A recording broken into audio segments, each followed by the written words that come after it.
Hi guys, आज हम लोग पढ़ेंगे ज्योग्राफी और ज्योग्राफी में हम पढ़ रहे हैं नदी अपवाह तंत्र। इसमें आगे देखेंगे ब्रह्मपुत्र नदी अपवाह तंत्र। ठीक है, ये टॉपिक इम्पॉर्टेंट है बिकॉज आप पेपर उठा लीजिए पुराने। हर बार एक क्वेश्चंस पूछा गया है कि ब्रह्मपुत्र नदी की सहायक नदी के बारे में पूछा गया है। काफ़ी सारे क्वेश्चंस आ जाते हैं। इससे पहले देखेंगे अपना फैक्चुअल क्वेश्चन। तो देखिए, खान क्वेस्ट जो मिलिट्री एक्सरसाइज है ये मंगोलिया की है। ये मल्टीनेशनल है और इंडिया मंगोलिया के बीच भी होती है। तो इसके साथ ही मैं आपको बता दूं कि हमारे इतने सारे टॉपिक्स के साथ जितनी भी मिलिट्री और सारी एक्सरसाइज हैं वो मैं आपको ऑलमोस्ट पढ़ा चुकी हूँ। ठीक है, जो कंटिन्यू कर रहा होगा वो सारे पढ़ चुका होगा अभी तक। एक तो ही नई बची होंगी, बाकी मैंने आपको सारी टॉपिक्स के साथ पढ़ा दिया है। इससे देखिए हमारे फैक्ट्स भी होते जा रहे हैं। तो अब देखिए ब्रह्मपुत्र नदी अपवाह तंत्र। चलिए, पढ़ाने से पहले मैं आपको दिखा देती हूँ कि ब्रह्मपुत्र नदी कैसे जाती है और कहाँ जाती है। तो फ्रेंड्स देखिए, ये जो ब्रह्मपुत्र नदी है ये पहले मैं आपको बता दूं कि ये तिब्बत से निकलती है, आप देख सकते हैं, और ऐसे जाती है। ठीक है, इस तरफ बहती है पहले। उसके बाद देखिए यहाँ पे इंडिया पे एक मोड़ आता है, सिंटेक्चुअल मोड़। उससे गुजरते हुए देखिए, सॉरी, उससे गुजरते हुए आप देख सकते हैं नॉर्थ ईस्ट से होती हुई ये कहाँ जाती है, बांग्लादेश में जाती है। उसके बाद ये गिर जाती है बंगाल की खाड़ी में। तो आप और इसमें से कई सारी सहायक नदियाँ निकलती हैं। और देखिए असम से जाती है, अरुणाचल प्रदेश से जाती है, मेघालय से जाती है ना। तो ये है ब्रह्मपुत्र नदी। तो फ्रेंड्स देखिए, हिमालय के उत्तर में स्थित मानसरोवर झील के पास कैलाश श्रेणी के चेमा युंगडुंग हिमानी से निकलने के पश्चात तिब्बत में सांगपो नाम से पूर्व की ओर प्रवाहित होती है। देखिए कहाँ से निकलती है, अगर कोई पूछे ब्रह्मपुत्र नदी, तो मानसरोवर झील के पास कैलाश श्रेणी से। ठीक है, मानसरोवर झील है वहाँ पर, उधर पे हिमालय के नॉर्थ साइड में, उत्तर साइड में मानसरोवर झील के पास कैलाश श्रेणी में चेमायुंगटुंग हिमानी ग्लेशियर से निकलती है। ठीक है, तिब्बत में इसका नाम अलग है, सांगपो है, याद रखिएगा। काफ़ी अलग वर्ड्स होंगे आपको, लेकिन क्या है, रिवीजन के साथ याद हो जाएंगे। तो तिब्बत में सांगपो नाम से बहती है और पूर्व की ओर बहती है। मैंने भी आपको दिखाया ना, ईस्ट साइड जा रही थी। फिर तिब्बत में रांगो सांगपो इसके दाहिने तट की प्रमुख नदी है। तो वहाँ पर तिब्बत में एक इसमें नदी आके मिलती है। ठीक है, गो सांगपो। इसके बाद क्या होता है, इसके बाद सिंटेक्सियल बैंड के सहारे, मैंने आपको बताया था ना, मुड़ के भारत में प्रवेश करती है ना, एक मोड़ आता है, उसको कहते हैं सिंटेक्सियल बैंड। इसके बाद सिंटेक्सियल बैंड के सहारे नामचा बरवा के निकट मध्य हिमालय को काटती हुई यांग्याप दर्रे के द्वारा दक्षिण दिशा में मुड़कर यू टर्न लेते हुए भारत के अरुणाचल प्रदेश में प्रवेश करती है। तो देखिए इसके बाद क्या होता है, सिंटेक्सियल बैंड के सहारे क्या होता है, ये मुड़ती है। ठीक है, मध्य हिमालय को काटती है और एक यांग्याप दर्रा है, उससे होते हुए दक्षिण दिशा की ओर मुड़ती है। दिखाया था ना मैंने, फिर उसके बाद नॉर्थ ईस्ट को आती है, अरुणाचल प्रदेश में प्रवेश करती है इस तरीके से, जहाँ इसे सियांग या देहांग नाम से जाना जाता है। अब देखिए पहले क्या था, इसका नाम सांगपो, फिर अरुणाचल प्रदेश में क्या नाम है, देहांग, तथा दिबांग और लोहित नदी के बाएं तट से मिलने के बाद इसे ब्रह्मपुत्र के नाम से जाना जाता है। तो इसमें क्या है, बाएं तट से मतलब लेफ्ट साइड से इसमें कौन सी नदी मिलती है, दिबांग और लोहित। ठीक है, अब ये वाला एक सहायक नदी वाला इन्हीं में से एक क्वेश्चन पूछा भी गया है। ठीक है, तो क्या है कि दिबांग और लोहित जो इसकी सहायक नदियाँ इससे में मिलती हैं, इसके बाद इसे ब्रह्मपुत्र के नाम से जानते हैं। ब्रह्मपुत्र को तिब्बत में सांगपो सापू के नाम से, अरुणाचल प्रदेश में दिहांग, असम में ब्रह्मपुत्र और बांग्लादेश में जमुना नाम से जाना जाता है। तो देखिए हर जगह ना नाम बदल जाते हैं नदी के भी। तो देखिए ब्रह्म तिब्बत में क्या कहते हैं, सांगपो, अरुणाचल प्रदेश में दिहांग, असम में ब्रह्मपुत्र कहते हैं, ब्रह्मपुत्र तो हम पढ़ ही रहे हैं, बांग्लादेश में कहते हैं जमुना। ठीक है, ये याद रखिए। ये विश्व की सबसे लंबी नदियों में से एक है और गंगा नदी के साथ मिलकर विश्व का सबसे बड़ा सुंदरबन डेल्टा बनाती है। देखिए क्या है ना, ये बहुत लंबी नदी है और जो गंगा नदी भी आती है दूसरी साइड से, तो ये दोनों जब मिलके, आपने देखा होगा हमारे वेस्ट बंगाल और बांग्लादेश में क्या है, बहुत बड़ा डेल्टा बनाती है। डेल्टा मतलब कई सारी शाखाओं में बढ़ जाती है, समुद्र में मिलने से पहले सुंदरबन डेल्टा बनाती है। वहाँ पे खारा पानी होता है ना, समुद्र से मिल रहा होता है, तो वहाँ मैंग्रोव्स होते हैं, तो उसको कहते हैं सुंदरबन डेल्टा। इसमें सिल्ट का निक्षेपण अत्यधिक मात्रा में होता है। क्या होता है, सिल्ट बहकर आता है, उसका निक्षेपण होता जाता है। अब देखिए राष्ट्रीय राजमार्ग संख्या 2 सदिया से धुबरी तक को ब्रह्मपुत्र नदी पर ही बनाया गया है। तो राष्ट्रीय जलमार्ग संख्या 2 कहाँ पर है, ब्रह्मपुत्र नदी पर, सदिया से धुबरी तक, याद रखिएगा। ब्रह्मपुत्र नदी में ही विश्व का सबसे बड़ा नदी द्वीप माजुली असम में है। देखिए विश्व का, ठीक है, इंडिया की बात नहीं कर रहे हैं। विश्व का सबसे बड़ा नदी द्वीप माजुली कहाँ है? असम में। ये बात आपको याद रखनी है। तो देखिए फ्रेंड्स, ब्रह्मपुत्र नदी के दाएं और बाएं दोनों तटों से इसमें अनेक सहायक नदियां आकर मिलती है। मैंने आपको बताया ये टॉपिक इंपॉर्टेंट है और इनमें सहायक नदियां आपको याद करनी पड़ेगी। थोड़ी देखिए थोड़ी टफ भी हो जाती हैं क्योंकि बहुत अजीब अजीब नाम रहते हैं, पर आप कोई ट्रिक बना लीजिए और उसको रिवीजन करते रहिए। तो क्या है देखिए, जिसमें सुबनसिरी, कामेंग, मानस, अमो, संकोच, तिस्ता इसके दाएं तट की, ठीक है, दाएं तट से कौन कौन सी मिलती है इसमें? सुबनसिरी, कामेंग, मानस, अमो, संकोच, तीस्ता। अब देखिए आप कोई ट्रिक बना लीजिए, चलिए अभी मैं बना देती हूँ। तो देखिए मान लीजिए कोई लड़की है, ठीक है, क्या नाम, एक लड़की है अमो, एक संकोच है, एक सीरी है, सुबन सीरी है, ठीक है, और एक मानस है। 4 लोग हैं, मानस, अमो, संकोच और क्या बताया था मैंने, सीरी, ठीक है। सुबन सीरी, मानस, अमो, संकोच क्या कर रहे हैं? तीस्ता नदी में काम कर रहे हैं। तीस्ता में काम मतलब कामेंग, ठीक है। तो इस तरीके से याद रखिएगा कि इसमें दाएं तट से कौन सी मिलती है? एक जो लड़की है सुबन सीरी, एक मानस, अमो, संकोच, ठीक है, ये तीनों क्या कर रहे हैं? तीस्ता नदी में काम कर रहे हैं। और देखिए दिबांग, लोहित, धनसिरी, कोपिली, मेघना और बराक इसके बाएं तट से मिलने वाली नदियां हैं। तो इन्हें कैसे याद रखिए? देखिए एक लड़की है धनसिरी, ठीक है। अब देखिए थोड़े नाम, कोपिली और मेघना और बराक, ये क्या कर रहे हैं? सॉरी, ऐसे याद रखिए कि कोपली, मेघना 2 लड़कियां हैं और एक लड़का है बराक, जिनके पास बहुत सारा धन है और ये दीवार में यानी दिबांग में लोहा लगा रहे हैं, लोहित, ठीक है। कोपली, मेघना, बराक के पास बहुत सारा धन है और दीवार में लोहा लगा रहे हैं। तो ब्रह्मपुत्र के बाएं तट पर। ऐसे करके देखिए मैं आपको एक बता रही हूँ कि कोई भी ट्रिक बनाकर आप इस तरीके से इसको याद रख सकते हैं। एक ट्रिक बना लीजिए, उसको लिख लीजिए, ट्रिक को रिवीजन करिए, और दूसरी बात, जितनी भी ट्रिक पढ़ा रही हूँ सब ट्रिक कौन सी किसकी है ये भी ध्यान रखना होती है, ठीक है।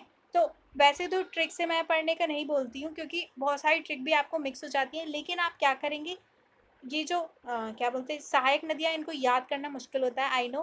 तो या तो आप रिवीजन करके पढ़िए या इस तरीके से बताई गई ट्रिक से या खुद ट्रिक बनाकर पढ़िए।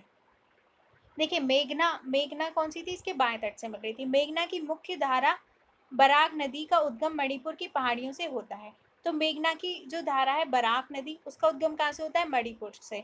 इसकी मुख्य सहायक नदियां माकू, तरंग, तुईबुई, जीरी, सोनाई, रुकनी, कातखल, धनेश्वरी, लांगाचिनी, मधुवा और जटिंगा है। देखिए कितने अजीब नाम है। लोहित नदी को खूनी नदी भी कहा जाता है।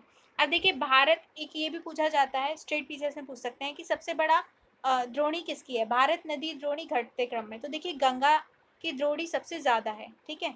उसके बाद सिंधु, यानी कि उनका अपवाह क्षेत्र, कितने क्षेत्र में वो बहती है, तो सबसे बड़ी गंगा है। देखिए बड़ी तो ब्रह्मपुत्र भी है, लेकिन भारत की नहीं है। क्यों? क्योंकि देखिए ब्रह्मपुत्र आधे से ज्यादा तिब्बत में बह रही है, तो इसलिए क्या है, गंगा सबसे बड़ी है। उसके बाद है सिंधु, उसके बाद गोदावरी, कृष्णा, ब्रह्मपुत्र, महानदी, ये याद रखिएगा। एक बार पूछा जा चुका है किसी एग्जाम में, मुझे एग्जैक्ट एग्जाम याद नहीं है लेकिन मुझे क्वेश्चंस याद रहते हैं। प्रायद्वीपीय नदियों का अपवाह तंत्र। तो देखिए अब क्या हो गया, मैंने आपको पढ़ा दी जो हमारे उत्तर हिमालय की नदियाँ थी। अब देखिए प्रायद्वीपीय नदियाँ, प्रायद्वीपीय नदियाँ मतलब हमारा जो भारत है, प्रायद्वीपीय भारत यानी नीचे का जो आपको वी आकार का दिखता है, वहाँ पे जो नदियाँ बहती है उनके बारे में पढ़ेंगे। प्रायद्वीपीय भारत का पश्चिमी घाट अरब सागर और बंगाल की खाड़ी में गिरने वाली नदियों के मध्य एक प्रमुख जल विभाजक का कार्य करता है, ठीक है। देखिए एक पश्चिमी घाट है ना, अरब सागर, जो पश्चिमी घाट है वो क्या है, अरब सागर और बंगाल की खाड़ी में गिरने वाली नदियों के बीच एक जल विभाजक का कार्य करता है। कौन? पश्चिमी घाट। प्रायद्वीपीय पठार का सामान्य ढाल पूर्व और दक्षिण पूर्व की होने के कारण प्रायद्वीपीय भारत की अधिकांश नदियां पश्चिमी घाट से निकलने के बाद बंगाल की खाड़ी में गिरती है। आप एक चीज नोटिस करना मैप में हमारे इंडिया के, अब देखेंगे ना, तो आपको सारी नदियां बंगाल की खाड़ी मतलब पूर्व की तरफ आपको जाती हुई दिखेंगी, है ना, जितनी भी नदियां हैं। बस कुछ नर्मदा, ताप्ती जो है वो तापी है जो अलग बहती है इस तरफ, बाकी आपको पूर्व की तरफ बंगाल की खाड़ी की तरफ जाती हुई गिरेंगी। क्यों जाती हुई दिखेंगी? क्यों? हो सकता है कि हमारा भारत का ढाल ही ऐसा है, ठीक है। और आपको देखिए जितनी भी आप इधर देखेंगे ना, नर्मदा जो आप देखेंगे, जो हमारे मध्य प्रदेश से निकलती हैं बहुत सारी नदियाँ, वो आप देखेंगे उत्तर की तरफ जाएगी, तो इसका ढाल पूर्व और दक्षिण पूर्व की होने के कारण, है ना। इससे क्या पता चलता है ढाल कैसा है भारत का। होने के कारण जो प्रायद्वीपीय नदियां हैं पश्चिमी घाट से निकलने के बाद वो बंगाल की खाड़ी में गिरती हैं। ये नदियां डेल्टा का निर्माण करती हैं। जो एक और बात आपको याद रखनी है कि जो बंगाल की खाड़ी में गिरती है वो बनाती है डेल्टा। डेल्टा मैंने आपको बताया कि वो समुद्र में मिलने से पहले बहुत सारी शाखाओं में बढ़ जाती हैं जो पंजे जैसे या पंख जैसे लगते हैं। और जो इस तरफ गिरती हैं हमारी दूसरी तरफ, कहाँ पे, अरब सागर में, ठीक है, पश्चिम की तरफ, वो एस्चुरी बनाती हैं, यानी वो शाखाओं में नहीं बढ़ती हैं, वो डायरेक्ट समुद्र में मिलती हैं। प्रायद्वीपीय भारत की नर्मदा और तापी नदियां अववाद स्वरूप बंगाल की खाड़ी में ना गिरकर अरब सागर में गिरती हैं। अब आप अभी कहोगे कि अभी तो मैंने बताया कि ढाल उस तरफ है, बंगाल की खाड़ी की तरफ। अब देखिए, अगर आपको ये भी नहीं पता बंगाल की खाड़ी कहाँ है, अरब सागर कहाँ है, तो आप मैप की स्टडी बहुत अच्छे से करिए, क्योंकि मैप आपको बहुत अच्छे से आना चाहिए, इसलिए मैं मैप पढ़ाती भी रहती हूँ अपने शॉर्ट्स में। तो देखिए, आप कहेंगे कि अभी तो बताएं कि ढाल उस तरफ है, तो ये इस तरफ क्यों जाती हैं नर्मदा और तापी नदियाँ? तो इसलिए जाती हैं क्योंकि ये ढाल से नहीं, ये अपना जो है वो भ्रंश घाटी, रिफ्ट घाटी से बहती हैं। देखिए, तो बात की नर्मदा और तापी नदियाँ, मैंने आपको बताया कि अरब सागर में गिरती हैं, क्योंकि ये दोनों नदियाँ भ्रंश घाटी से होकर बहती हैं, ठीक है, मतलब इनने अपना रास्ता बना लिया है उसी तरीके से। तथा ज्वारनदमुख एस्चुरी का निर्माण करती हैं, ये डेल्टा नहीं बनाती है, एस्चुरी बनाती हैं। नर्मदा और तापी नदी घाटियाँ पुरानी रिफ्ट घाटियाँ मानी जाती हैं। देखिए, हिमालय अववाद तंत्र की अपेक्षा प्रायद्वीपीय अववाद तंत्र अधिक पुराना है।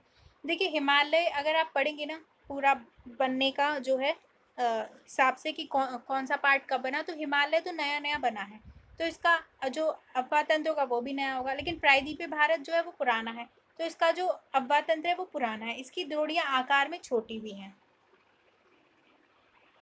देखिए, मैं अभी आपको दो नदी पढ़ाऊंगी, नर्मदा नदी और तापी नदी, है ना। तो देखिए, नर्मदा नदी जो है वो आप देख रहे हैं मैकाल रेंज इधर से निकलती है, और देखिए विंध्य और सतपुड़ा के बीच से होती हुई जाती है और इधर जाके गिरती है कहाँ पे, अरब सागर में।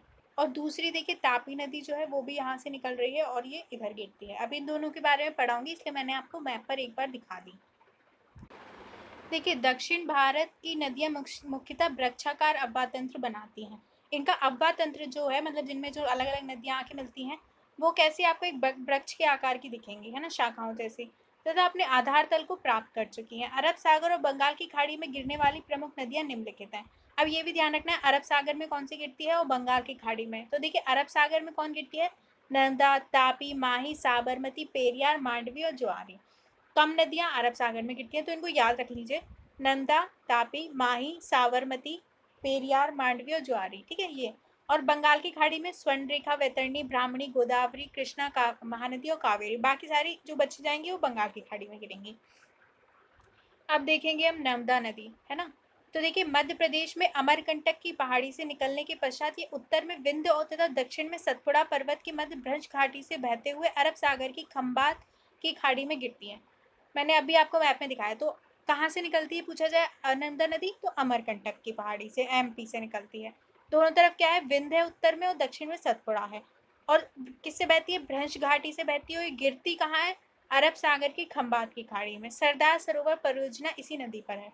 अब देखिए, बड़ी बड़ी परियोजनाएं भी आपको याद रखनी है। तो सरदार सरोवर किस पे है, नर्मदा नदी पर। ये जबलपुर के पास भेड़ा घाट की संगमरमर शैलों को काटकर धुआंधार जलप्रपात का निर्माण करती है। ये क्या बनाती है, धुआंधार जलप्रपात। ओरसंग नर्मदा के दाएं तट से मिलने वाली एक प्रमुख नदी है, तथा तवा, बंजर, शेर इसकी अन्य प्रमुख सहायक नदियां हैं। तो कौन सी है, ओरसंग, तवा, बंजर, शेर, ठीक है, ये याद रखिएगा। ऐसे याद रख लीजिए कि काफ़ी बंजर स्थान है, और वहाँ पे संग में तवे पर रोटी बना रहे हैं और एक शेर आ गया है नर्मदा नदी के पास। तो इस तरीके के ट्रिक बना के आप इसको याद रखिए। अब पढ़ेंगे हम तापी नदी, ताप्ती नदी। देखिए, तापी नदी मैंने आपको दिखाया, इसकी उत्पत्ति मध्य प्रदेश के बैतूल जिले में सतपुड़ा की पहाड़ियों मुल्ताई नामक स्थान से होती है। ये कहाँ से निकलती है, ये भी मध्य प्रदेश के बैतूल जिले में सतपुड़ा की पहाड़ियों से निकलती है, ठीक है। यह भी अंश घाटी, भ्रंश घाटी है, यहाँ पर गलत हो गया। यह भी भ्रंश घाटी से बहती हुई अरब सागर के खंबात की खाड़ी में गिरती है। ये भी जाती है खंबात की खाड़ी में। इसकी द्रोणी मध्य प्रदेश, गुजरात और महाराष्ट्र है। 3 राज्यों से निकलती है, एमपी, गुजरात और महाराष्ट्र। गिरना इसके बाएं तट से और अर्णावती इसके दाएं तट से मिलने वाली प्रमुख नदियां हैं।